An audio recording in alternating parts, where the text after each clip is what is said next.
Salah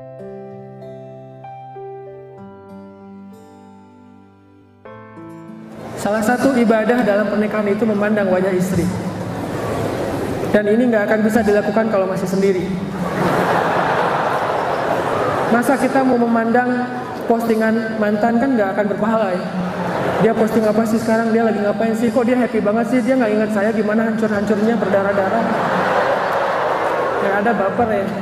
Tapi kalau udah nikah, memandang wajah pasangan itu pahala banget. Sama kayak pahala memandang Ka'bah. Kan memandang Ka'bah berpahala ya. Memandang pasangan berpahala. Makanya saya suka kayak adu pandangan gitu. Kita adu siapa kuat-kuatan ngelihat nggak pakai ngedip ya, berdua gitu, nggak kedip-kedipan. Makin lama makin dekat, makin lama makin dekat. Kedipnya tuh pas udah nggak sengaja kena gitu. Oh ya udah kedip. Ya kamu kalah. Terus hukumannya apa kalau kalah? Ada aja pokoknya. Satu informasi. Nah ini kayak gini-gini nih nggak bakalan dapet kalau kita belum memaksimalkan hijrah status. Masa kita mau dibully terus ya? Jadi nikah itu nggak sulit teman-teman, gampang banget. Malah berkah banget. Segala sesuatu jadi berpahala. Segala sesuatu itu jadi kebaikan.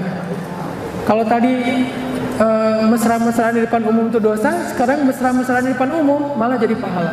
Boleh nggak bermesraan di depan umum, Ustaz? Boleh. Nabi sering bermesraan di depan umum. Salah satu adegan Nabi bermesraan di depan umum itu pas lagi nonton perform kayak gitu kan. Kan di zaman Nabi itu lagi ada kayak festival gitu kan ya. Orang Habasyah, TKI Habasyah bikin komunitas di Madinah. Habasyah itu sekarang tuh Ethiopia.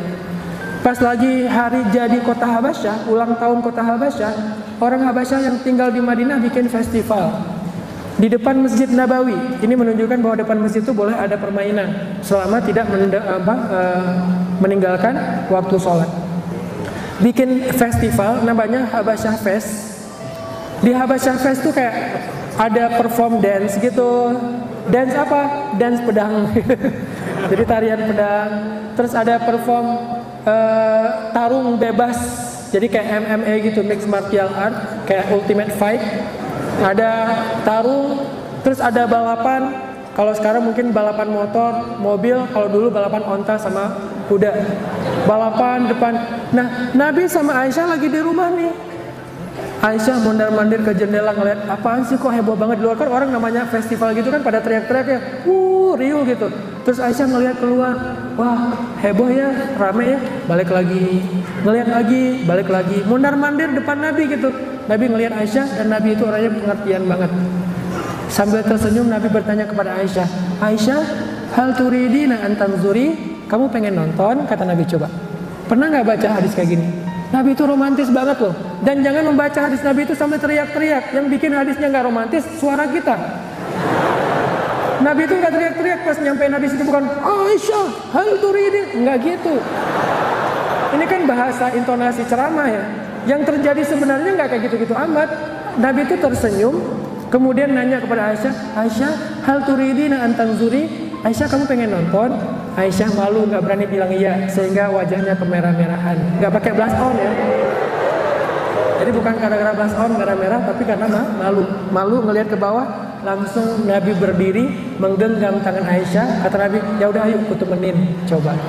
Ditemenin nonton sama Nabi. Keluar rumah, nonton perform festival Habasyah. Berdirilah Nabi dan di sebelahnya Aisyah. Aisyah berdiri di sebelah Nabi dan meletakkan dagunya di atas pundak Nabi. Ini menunjukkan Aisyah itu orangnya tinggi, sehingga bisa meletakkan dagunya di atas pundak Nabi. Tinggi tapi nggak terlalu gemuk. Berat maksimal Aisyah itu cuma 55 kilo. Makanya saya sering bilang, istri soleha, cewek soleha itu salah satu cirinya berat tidak lebih dari 55 kilo.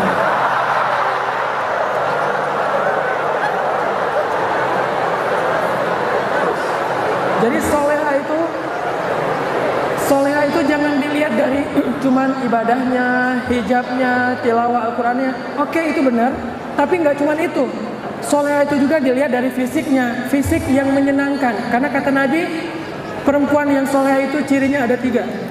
1, idza nazarta ilaiha sarratka. Kalau kamu ngelihat dia, kamu jadi senang. Berarti fisik kan?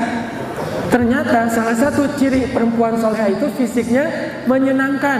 dia dandan buat suaminya, beauty case-nya tuh gede gitu di rumah. Dia kalau keluarin lipstiknya tuh macam-macam. Ada yang wet gitu, terus ada yang kering, ada yang macam-macam, ada yang warna-warni kayak pelangi. Terserah suaminya mau lipstik yang mana. Terus dia pakai kayak parfum kesukaan suaminya, mau vanilla, mau apa, rasa strawberry segala macam. Udah kayak jus ya. Ini cewek solehah. Idza nazarta ilaiha sarraka. Kalau kamu ngelihat ke dia tuh, kamu bakalan senang karena dia cantik, berpenampilan menarik, dia dandan banget di depan suaminya. Dan salah satu ciri bermanfaat bagi saya juga, sebagaimana Aisyah, berat nggak boleh lebih daripada 55 kilo. Karena Aisyah itu rajin zumba kalau di rumah. Zumbanya ngapain? Ngepel ya, terus cuci baju, gitu-gitulah, sehingga badan Aisyah itu kejaga. Nanti ada hadis yang Aisyah nunjukin bahwa badan dia emang gak gemuk. Berdiri Aisyah sambil meletakkan dagunya di atas pundak Nabi. Kurang mesra apa coba? Dagunya di atas pundak Nabi. Jadi pipi Aisyah sama pipi Nabi ketemu. Aduh, susah ngebayangin. Pipi Aisyah sama pipi Nabi ketemu. Kebayang gak sih Aisyah cewek paling cantik yang pernah ada di zaman Nabi itu, bidadari banget, pipinya ketemu sama pipi Nabi, nonton berdua gitu, tangannya pegangan. Kita megang tangan teman kos-kosan kan gak enak ya. Makanya Nabi itu juga pernah nonton teman-teman. Cuman yang ditonton sesuatu yang masih tidak melanggar syariah. Nabi itu bermesraan. Terus Aisyah naruh dagunya di atas pundak Nabi, nonton, perform kayak gitu. Sesekali lucu-lucuan. Nabi ngeliat ke arah Aisyah, Aisyah senyum gitu. Udah lama Nabi nanya ke Aisyah, Aisyah udahan? Kata Nabi. Aisyah menjawab dengan manja tanpa berbicara. Kata Aisyah. Oh belum, ya udah lanjut. Udah beberapa lama udahan Aisyah masih kayak gitu. Udah beberapa lama udahan masih kayak gitu. Baru setelah 3 kali Aisyah diajak sama dia, ya udah yuk kita pulang. Pas udah pulang, postingan itu dikomen sama Aisyah. Jadi ini kan postingan hadis nih, ada captionnya. Sekarang Aisyah komen. Apa komen Aisyah? Kata Aisyah, sebetulnya aku tuh lagi nggak menikmati perform. Aku cuman lagi pengen nunjukin betapa mesranya aku dengan Nabi Muhammad di depan umum. Sengaja gitu coba ngebully jomblo-jomblo di zaman itu. Ini artinya teman-teman bahwa Islam itu nggak kaku-kaku amat. Seru banget loh Islam tuh. Cuman ada tempatnya.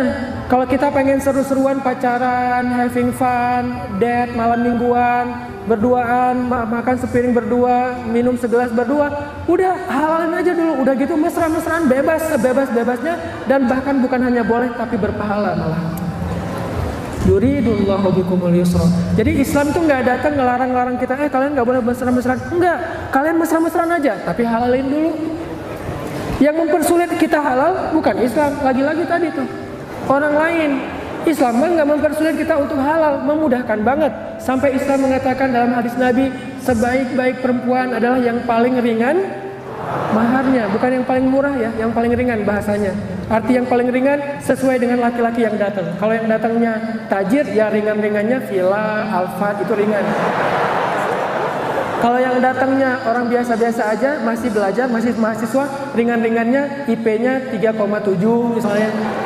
Itu mahar misalnya kan ya. Dulu saya maharnya cuma 1 buku. Karena istri saya pengen punya buku namanya Fikih Islam wa Adillatuh. Dia bilang buku ini boleh nggak jadi mahar biar kita belajar fikih bareng. Ya udah mahar. Terus saya bilang saya kayak merasa guilty ngasih buku doang, boleh saya ngasih yang lain? Apa? Hati saya. Intinya teman-teman, bercanda ya, bercanda yang serius. Jadi Islam tuh ngemudahin banget. Dalam Islam tuh nggak ada hal-hal yang dilarang terus nggak dikasih solusi, nggak sama sekali. Dilarang dikasih solusi, dilarang dikasih jalan keluar, dan jalan keluar ini jauh lebih mudah daripada apa yang Allah larang.